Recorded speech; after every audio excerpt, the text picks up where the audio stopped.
হর হর মহাদেব। দেখে নেব মহাদেবের তরফ থেকে কি গাইডেন্স রয়েছে আপনাদের জন্য।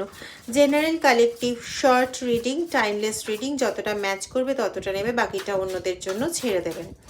চলুন দেখে নেওয়া যাক কি রয়েছে। Accept the reality. মহাদেব বলছেন রিয়ালিটিকে অ্যাকসেপ্ট করো। যা ঘটছে বর্তমানে পরিস্থিতি যতটাই ভয়াবহতার রূপ দেখাচ্ছে না কেন, সেটাকে অ্যাকসেপ্ট করে এগিয়ে চলো সাহসিকতার সঙ্গে, তাহলেই তোমার সাকসেস কিন্তু একদম তোমার সামনে রয়েছে।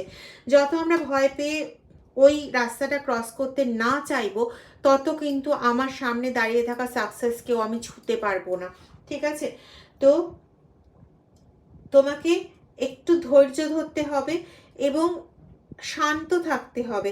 শান্ত থেকে ধৈর্য ধরে বর্তমানের পরিস্থিতিটাকে ওভারকাম করতেই হবে, তাহলে সাকসেস এবং ট্রান্সফরমেশন তোমার একদম সামনে তুমি পাবে দেখতে। এবং তার সঙ্গে দেখো আবার একই ধরনের কার্ড কি বলছে, ডোন্ট ফিয়ার, বি কনফিডেন্ট। এই যে সংঘর্ষের মুখোমুখি দাঁড়াতে, এই যে কঠিন পরিস্থিতির সম্মুখীন হতে কোনো রকম ভয় পেও না, সাহসিকতার সঙ্গে এবং বিশ্বাসের সঙ্গে সেটাকে